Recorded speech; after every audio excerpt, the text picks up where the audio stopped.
मानवाधिकार सम्बन्धी घोषणापत्र कहिले जारी भएको थियो त? याद गर्नुभयो हैन त? सन् 1948 मा।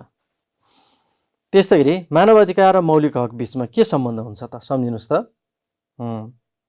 मानवाधिकार मौलिक हक, मौलिक हक राष्ट्रिय कानुन भयो, मानवाधिकार अन्तर्राष्ट्रिय कानुन भयो हैन।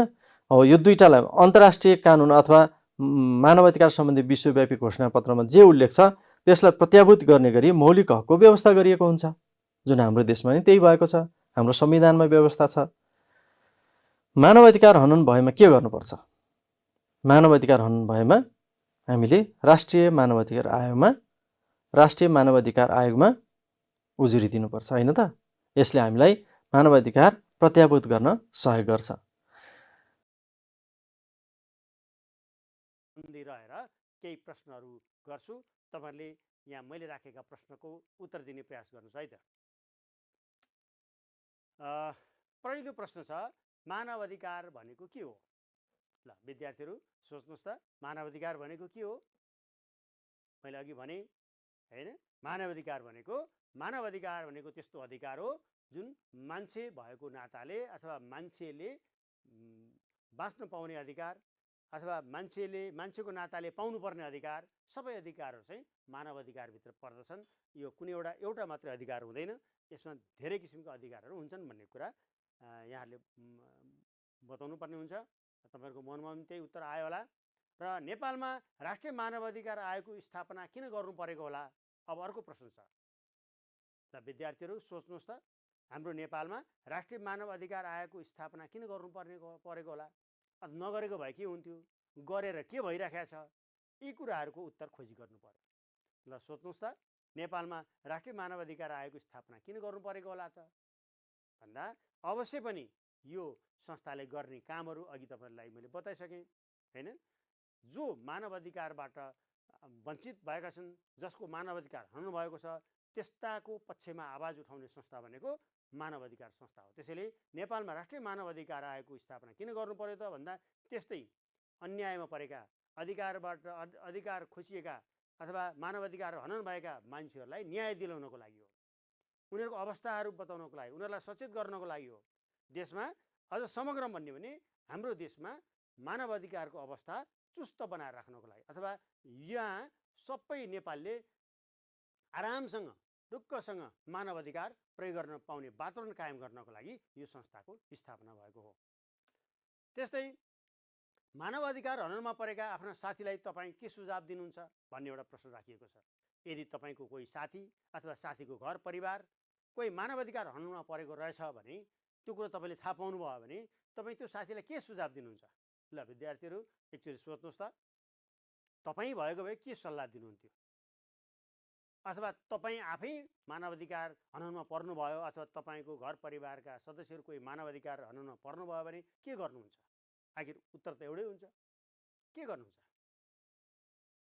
हो, अवश्य पनि तपाईँको दिमागमा के आयो होला भन्दाखेरि यदि मेरो साथीको मानवाधिकार हनन भएको छ भने उसलाई त्यो मानवाधिकार हनन हो कि होइन पहिला त्यो प्रश्न पार्न पर्यो।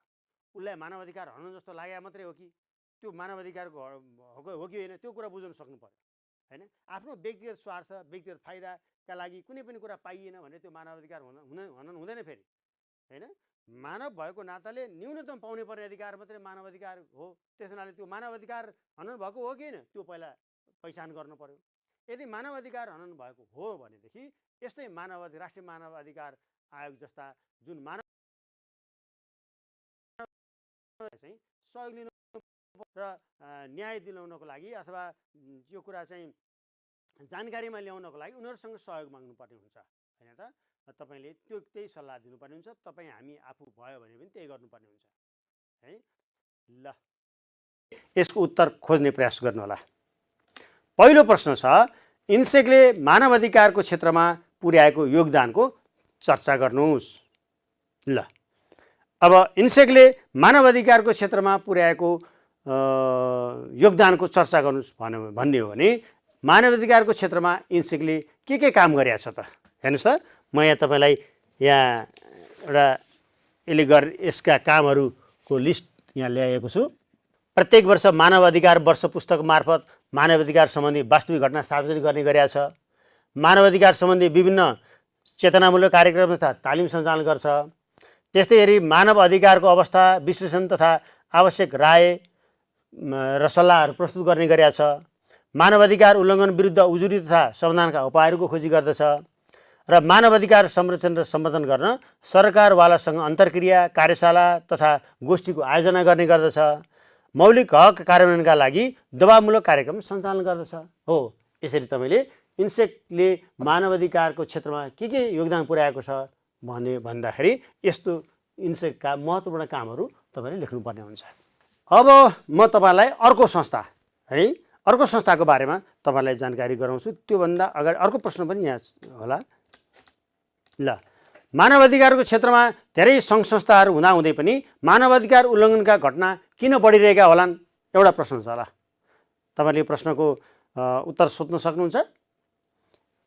यहाँ तीनटा त हामीले यो सङ्घ संस्थाको बारेमा छलफल गर्छौँ भनिहाल्यौँ र त्योभन्दा पनि धेरै सङ्घ संस्थाहरू नेपालमा छन् र यतिका सङ्घ संस्था हुँदाहुँदै पनि हाम्रो देश नेपालमा यदाकदा मानवाधिकार उल्लङ्घनका घटनाहरू फाटाफुट आइरहेका छन् नि, किन होला त? ल, अनुमान गर्नुहोस् त यो प्रश्नको उत्तर किन होला? किन होला त भन्दाखेरि सबैभन्दा पहिला त कुन अधिकार मानवाधिकार हो भनेर नै हामी कतिपय नागरिक स्पष्ट छैनौँ र सरकारवाला सम्बन्धित निकाय पनि प्रष्ट नभइरहेको अवस्था छ। त्यसैले जनचेतनाको खाँचो अझै छ, एउटा त्यो हुनसक्छ। अर्को, थाहा पाएर पनि आफ्नो निहित स्वार्थ र आफ्नो फाइदाको लागि अर्काको मानवाधिकार हनन गर्ने उल्लङ्घन गर्ने कामहरू भइरहेको छ। शक्ति बल र पैसाको आडमा पनि मान्छेले चाहिँ के गरिरहेको छ भन्दाखेरि कसैको मानवाधिकार उल्लङ्घन गरिराखेको छ हैन। त्यसैले जनचेतनाको चाहिँ अभिवृद्धि गर्नु पर्यो अनि कानुनलाई आफ्नो हातमा लिने र कानुन उल्लङ्घन गर्ने मानिसहरू पनि केही समाजमा हुन्छन्, जसले गर्दाखेरि नेपालमा मानवाधिकारको अवस्था चाहिँ मानवाधिकारको क्षेत्रमा चाहिँ समस्याहरू देखा परिरहेका छन्। त्यस हुनाले यो मानवाधिकार सम्बन्धी संस्थाहरू धेरै हुँदाहुँदै पनि केही मानवाधिकार उल्लङ्घनका समस्याहरू आइरहेका हुन्। अब म तपाईँहरूलाई तेस्रो संस्था एमनेस्टी इन्टरनेसनल भन्ने संस्थाको बारेमा जानकारी